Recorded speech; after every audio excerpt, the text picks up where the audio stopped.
Hello everyone, welcome back to my YouTube channel Rahul UPSC math. Dear student, आज के lecture में हम class 8 का जो चैप्टर नंबर 11 है डायरेक्ट इन्वर्शन प्रपोर्शन है, उसकी एक्सरसाइज 11.1 का जो क्वेश्चन नंबर 2 है उसको सॉल्व करेंगे।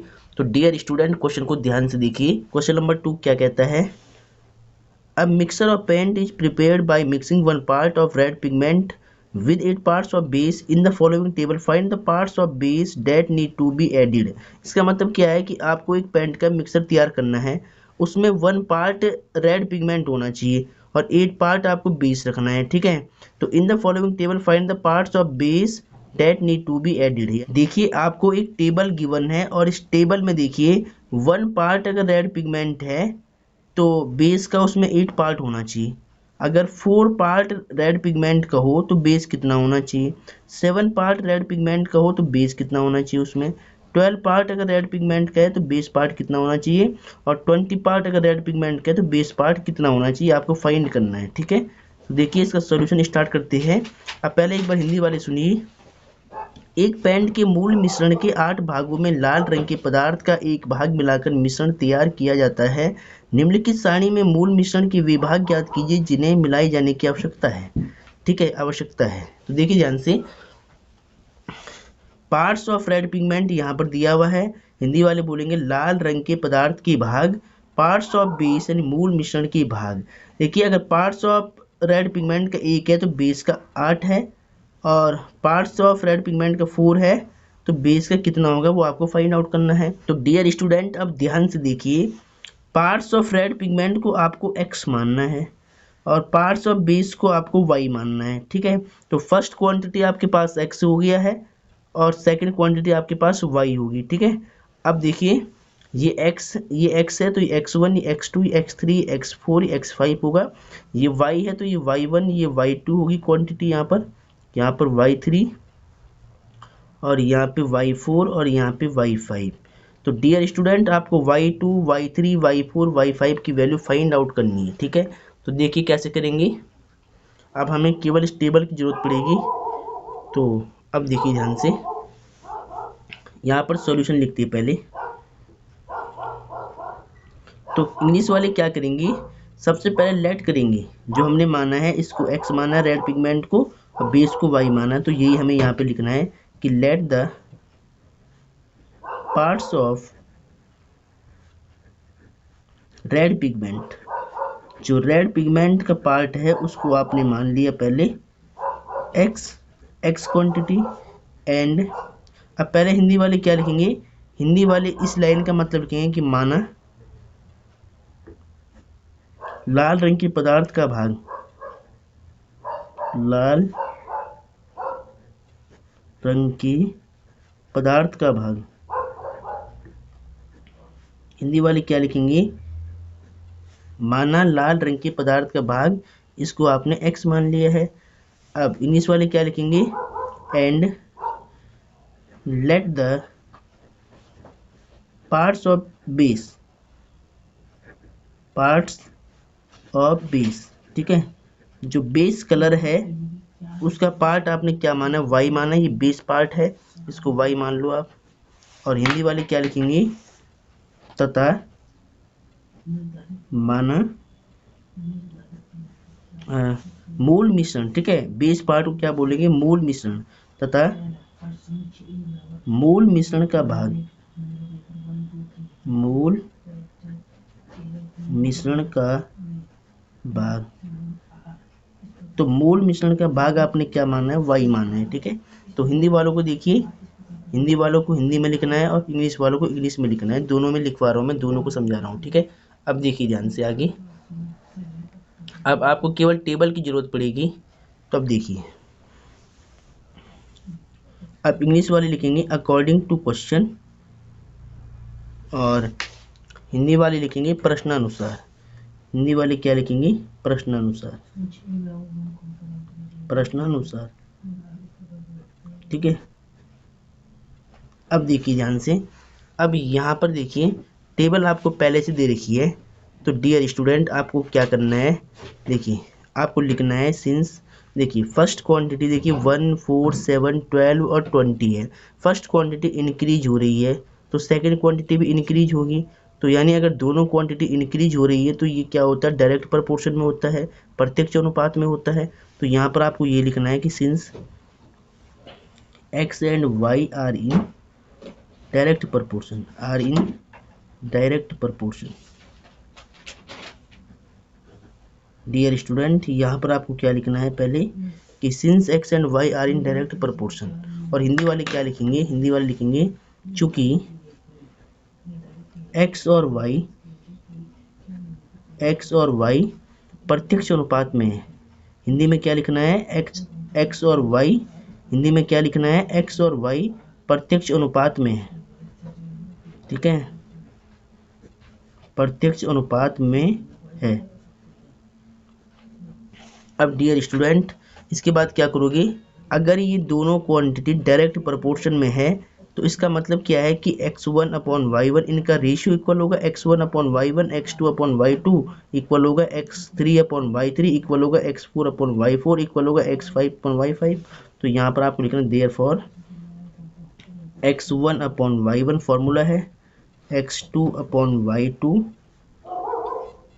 x3 अपॉन y3 और x4 अपॉन में y4 इक्वल होगा x5 अपॉन में y5, ठीक है। अब यहाँ पर वैल्यू फिल कर लो आप। देखिए x1 क्या होगा, x1 होगा यहाँ पर 1, तो 1, y1 कितना होगा 8 अपॉन में 8, x2 कितना होगा 4, y2 कितना होगा, y2 आपको निकालना तो y2 सेम रहेगा, x3 कितना होगा 7, y3 कितना होगा, y3 है ये तो सेम, x4 कितना होगा 12 और y4 ये निकालना है, x5 20 और y5 भी आपको निकालना है, ठीक है। तो अब डियर स्टूडेंट इनका रेशियो इक्वल हो गया प्रोपोर्शन के केस से। अब आपको वैल्यू फाइंड करनी, देखिए कैसे। अब यहाँ से हम इसको सॉल्व करेंगे। देखिए सबसे पहले y2 निकालो, इन दोनों क्वांटिटी को इक्वल लेके चलो। तो सिंस 1/8 इक्वल टू 4 अपॉन में y2, यहाँ पे क्रॉस मल्टीप्लाई करनी है, तो y2 1 जा y2 और 4 8 जा 32, ठीक है। तो y2 की वैल्यू ये निकाल दिया आपने। अब देखिए y3 निकालना है, तो 1/8 और 7/y3 को इक्वल लेके चलो, यहाँ से y3 मिल जाएगा, तो 1/8 इक्वल होगा 7 अपॉन में y3, क्रॉस मल्टीप्लाई कर लो, तो y3 1 जा y3, 7 8 जा 56, ठीक है। तो y3 की वैल्यू कितनी आएगी 56।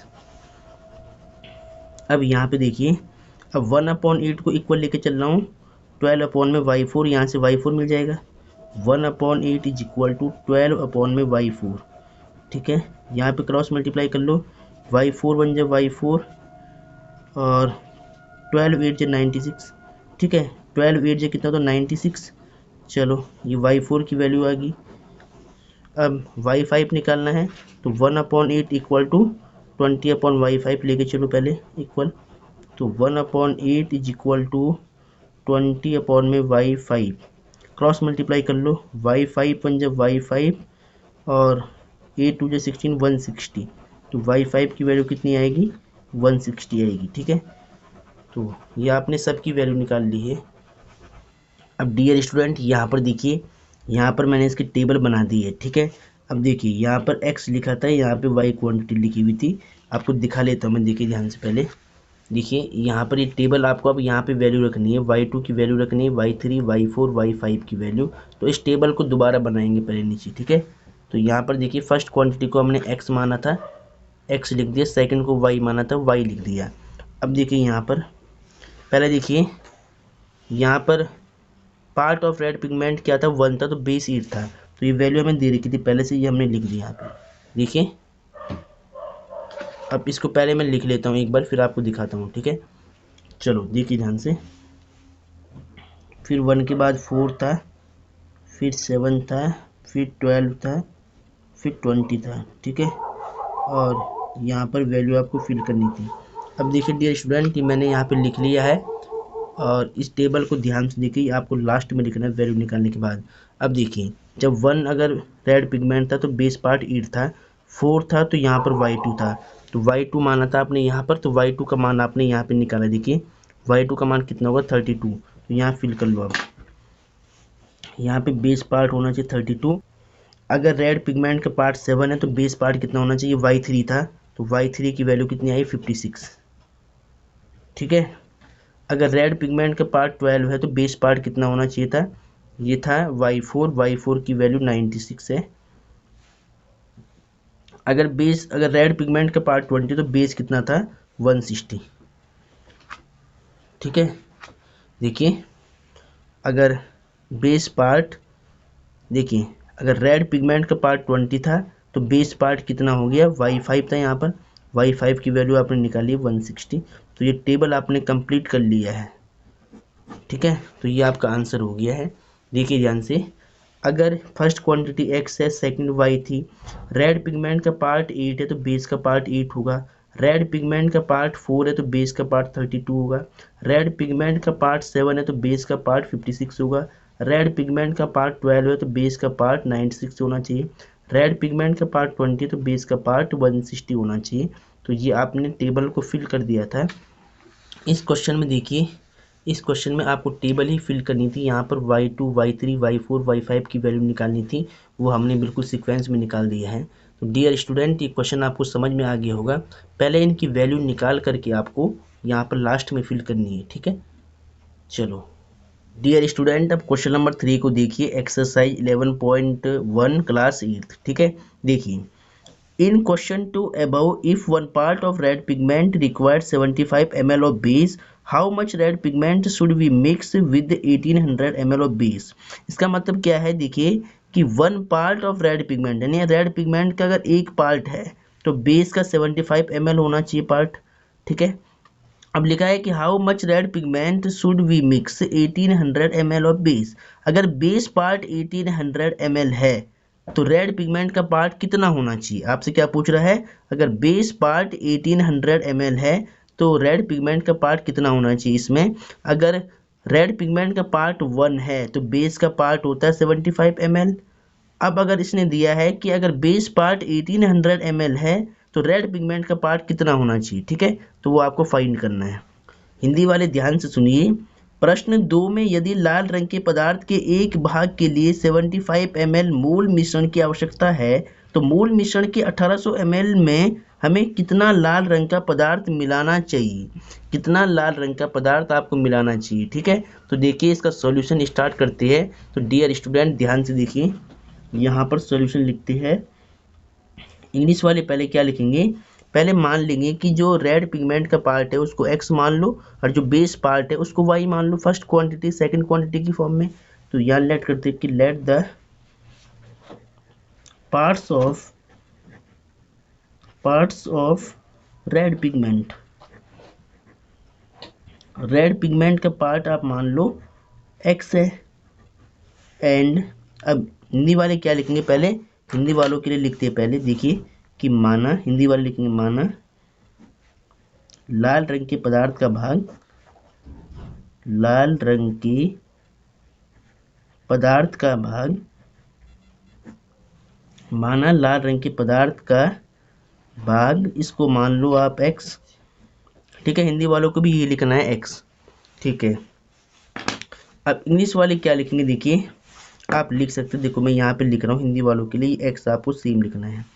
अब फिर सेकंड क्वांटिटी को क्या मानोगे, एंड इंग्लिश वाले लिखेंगे let the parts of base, जो बेस पार्ट है उसको मान लो आप y quantity, let the parts of base. ठीक है, बेस पार्ट को आपने मान लिया y क्वांटिटी। और हिंदी वाले क्या लिखेंगे, तथा मूल मिश्रण, बेस को क्या बोलेंगे, मूल मिश्रण, मूल मिश्रण का भाग, मूल मिश्रण का जो भाग है इसको हिंदी वाले y मान लेंगे। ठीक है, चलो अब देखिए ध्यान से, इसके बाद क्या करना है, यहाँ पर देखिए इंग्लिश वाले लिखेंगे अकॉर्डिंग टू क्वेश्चन, इंग्लिश वाले क्या लिखेंगे अकॉर्डिंग टू क्वेश्चन, और हिंदी वाले क्या लिखेंगे प्रश्नानुसार। ठीक है, प्रश्नानुसार लिख करके आपको प्रपोर्शन की टेबल बनानी है। ठीक है, देखिए टेबल कैसे बनती है वो देखिए ध्यान से। टेबल दोनों में कॉमन रहेगी, टेबल दोनों में कॉमन रहेगी, हिंदी में और इंग्लिश में, ठीक है। तो देखिए ध्यान से, हिंदी वाले और इंग्लिश वालों को सेम टेबल बनानी है। देखिए फर्स्ट कॉलम में क्या लिखना है, पार्ट्स ऑफ रेड पिगमेंट, इसको आपने x माना है। सेकंड कॉलम में क्या लिखना है, पार्ट्स ऑफ बेस, बेस का जो पार्ट है सेकंड क्वांटिटी y, इसको y मान लिया आपने। अब देखिए यहाँ पर क्या बोलता है उसको ध्यान से समझना आपको। पहले क्वेश्चन में देखिए, if one part of red pigment, यानी अगर रेड पिगमेंट का वन पार्ट है, तो रेड पिगमेंट को आपने x माना है, तो रेड पिगमेंट का वन पार्ट है, तो बेस का कितना पार्ट होता है। देखिए red pigment required 75 ml of base, तो बेस का पार्ट कितना है, अगर वन पार्ट रेड पिगमेंट का तो बेस का 75 ml होना चाहिए, तो वो आपने यहाँ पे लिख लिया है, ठीक है। अब आगे देखिए, how much red pigment should we mix with 1800 ml of base, अगर बेस पार्ट 1800 ml हो, तो बेस को आपने y माना था, बेस पार्ट को आपने क्या माना, y माना था। अगर बेस पार्ट यानी y 1800 ml है, तो रेड पिगमेंट का पार्ट यहाँ पे कितना होना चाहिए, तो ये देखिए x है, ये x1 x2 होगा, ठीक है। तो x2 की वैल्यू आपको निकालनी है, ठीक है। चलो अब देखिए डियर स्टूडेंट, इसको हम सॉल्व करेंगे।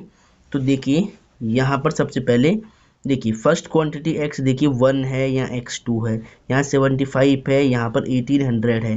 देखिए सेकंड क्वांटिटी इंक्रीज हो रही है, अगर सेकंड क्वांटिटी इंक्रीज होती है तो फर्स्ट क्वांटिटी भी इंक्रीज होती है, इस बात का ध्यान रखना है। तो अगर दोनों क्वांटिटी एक साथ इंक्रीज होती है तो उसको बोलते हैं डायरेक्ट प्रपोर्शन, ठीक है। तो यहाँ पर इंग्लिश वाले लिखेंगे कि since x and y are in direct proportion, x and y are in direct proportion, direct proportion, ठीक है। ऐसे लिख देंगे यहाँ पर पहले एक बार। अब देखिए ये इंग्लिश वालों को लिखना है कि x and y are in direct proportion. Hindi वाले क्या लिखेंगे, हिंदी वाले लिखेंगे कि चूंकि x और y प्रत्यक्ष अनुपात में है, ठीक है, x और y प्रत्यक्ष अनुपात में है, ऐसे हिंदी वाले लिख लेंगे। अब देखिए इसके बाद फॉर्मूला बनता है, फॉर्मूला कैसे बनता है वो देखिए ध्यान से। ये x है तो ये x1 क्वांटिटी होती है, यहाँ पे लिखना नहीं है आपको, मैं आपको बता रहा हूँ बस। ये x है तो ये x1, ये x2 है, ये y है तो ये y1 क्वांटिटी होगी यहाँ पर, और यहाँ पे y2 क्वांटिटी होती है हमेशा, ठीक है। अब ये मान आपको फिल करनी, देखिए अब आपके पास फॉर्मूला होता है देयरफॉर, रेशियो का फॉर्मूला क्या होता है, प्रपोर्शन का x1 अपॉन में y1 इक्वल होता है इनका रेशियो x2 अपॉन y2 के, ये फॉर्मूला है, ठीक है। अब यहाँ पर आपको वैल्यू फिल करनी है, देखिए x1 की वैल्यू कितनी है 1 और y1 की वैल्यू 75, x2 आपको निकालना है, y2 कितना है 1800, ठीक है, इसको लिख लो आप। अब इसको आपको कट करना है, ठीक है। तो पहले इसको कट करते हैं, देखिए इसको आप 15 से कट कर लो, 15 5 जा 75 होगा, और 15 1 जा 15 होगा, और यहाँ पे कितना बचेगा, यहाँ पे 3 बचेगा, ठीक है। तो 30 हो जाएगा, तो 15 2 जा कितना होगा 30, 0 की 0। अब 5 से कट कर लेना, 5 1 जा 5, 5 2 जा 10, 2 कैरी, 5 4 जा 20, तो कितना बचेगा 1 अपॉन में 1, ठीक है, 1 अपॉन में 1। और इधर देखिए x2 अपॉन में 24, x2 अपॉन में 24, ठीक है। क्रॉस मल्टीप्लाई कर लो x2 का 1 से, x2 1 जा x2। अब देखिए x2 का आपने 1 से किया तो x2 1 जा x2, और 1 इंटू 24 हो जाएगा, ठीक है, 1 टाइम। तो ये पार्ट्स है, तो यानी रेड पिगमेंट का पार्ट कितना होना चाहिए, 24 पार्ट्स होने चाहिए, ठीक है। देखिए अगर बेस पार्ट 1800 ml है तो उसमें रेड पिगमेंट का पार्ट होना चाहिए 24 पार्ट्स, ठीक है। इसका आंसर आपको ध्यान रखना है, देखिए यहाँ पे मैंने निकाल दिया है कि अगर 1800 बेस कलर है तो जो पार्ट ऑफ रेड पिगमेंट होगा वो 24 होगा, ठीक है।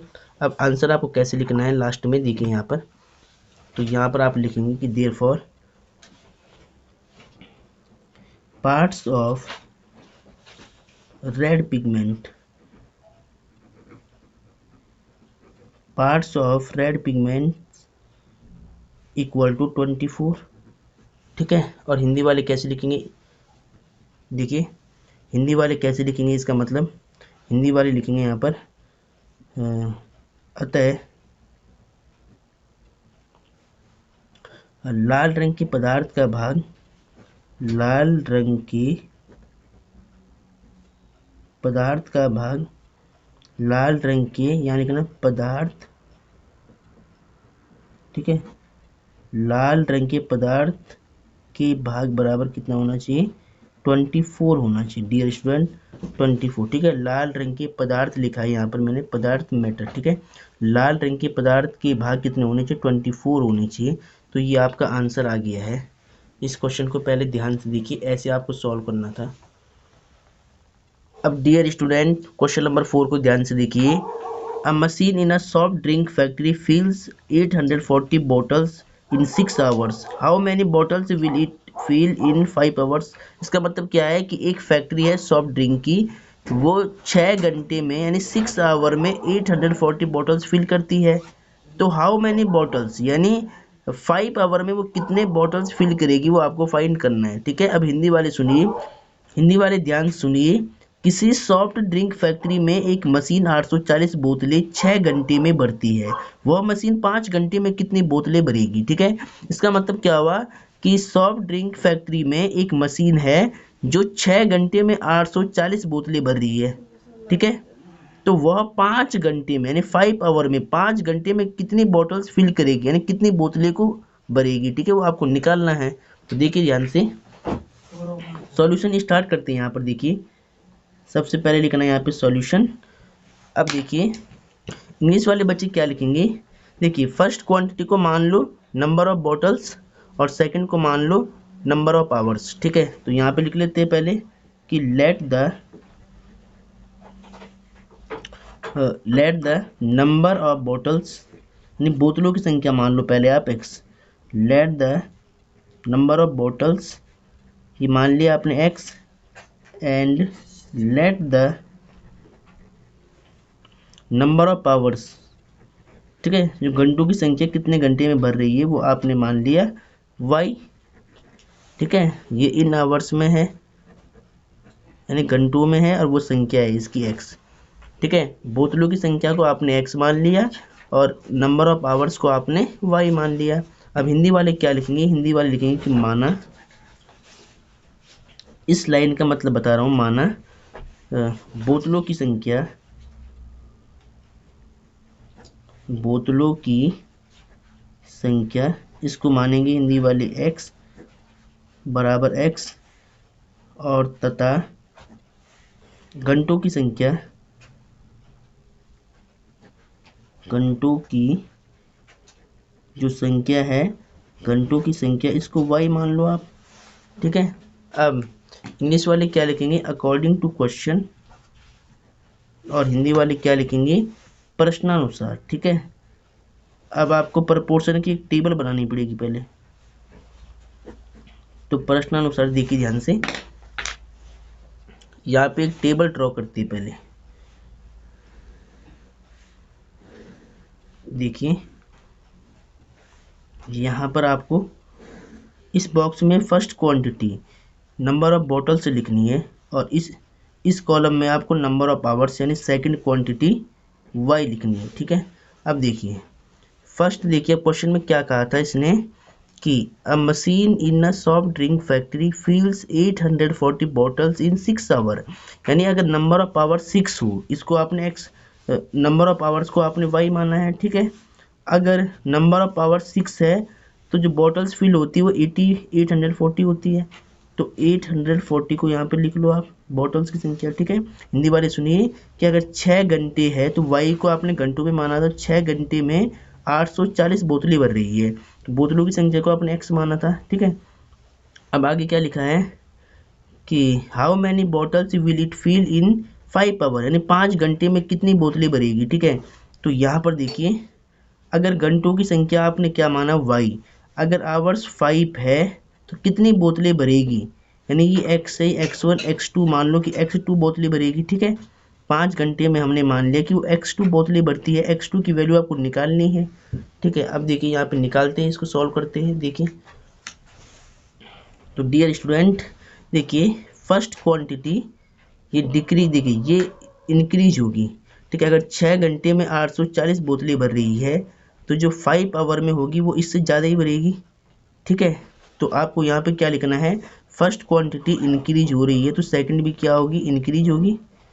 ठीक है, तो देखिए ध्यान से यहाँ पर आपको लिखना है since x and y are in direct proportion, x and y are in direct proportion. English वाले लिखेंगे पहले इसको, ठीक है, और हिंदी वालों को क्या लिखना है, हिंदी वाले लिखेंगे कि चूंकि x और y प्रत्यक्ष अनुपात में है, x और y प्रत्यक्ष अनुपात में है। ठीक है, ऐसे लिख लेंगे हिंदी वाले। अब देखिए फॉर्मूला क्या था, ये x है तो ये x1 क्वांटिटी होती है, ये y है तो ये y1 क्वांटिटी, ये x2 क्वांटिटी तो है ही पहले से, इसको y2 क्वांटिटी मान लो आप। ठीक है, अब देखिए फॉर्मूला क्या होता है, देयरफॉर x1 अपॉन में y1 इक्वल होता है x2 अपॉन में y2 के। यहाँ पर वैल्यू फिल कर लो आप। देखिए x1 कितना है 840, y1 कितना है 6, x2 आपको निकालना है, y2 कितना है 5 है, y2 कितना है 5 है। ठीक है, इसको सॉल्व कर लो। देखिए ये पहले 6 से कट हो जाएगा। देखिए 6 1 जा 6, 6 1 जा 6, 2 कैरी, 6 4 जा कितना होगा 24, 0 की 0। ठीक है, अब कितना आएगा 140 इक्वल टू x2 अपॉन में 5। ठीक है, क्रॉस मल्टीप्लाई कर लो यहाँ पर, x2 का 1 से, x2 1 जा x2 और 14 5 जा 70 और 0 की 0 यानी 700। ठीक है, देखिए 5 घंटे में कितनी भरेगी, 700 बोतल यानी 700 बोतल भरेगी। ठीक है डियर स्टूडेंट, अगर नंबर ऑफ आवर 5 है तो नंबर ऑफ बोतल्स कितनी होगी, 700 होगी। ठीक है, तो ये आपने आंसर निकाल दिया है। तो आपको क्या लिखना है यहाँ पर कि therefore number of bottles fills in, ठीक है, fill number of bottles filled in 5 hour। ठीक है, 5 hours इक्वल टू 700। ठीक है, number of bottles filled in 5 hours equal to 700। और हिंदी वाले क्या लिखेंगे, हिंदी वाले लिखेंगे कि अतः 5 घंटे में 700 बोतलें भरेगी, अतः 5 घंटे में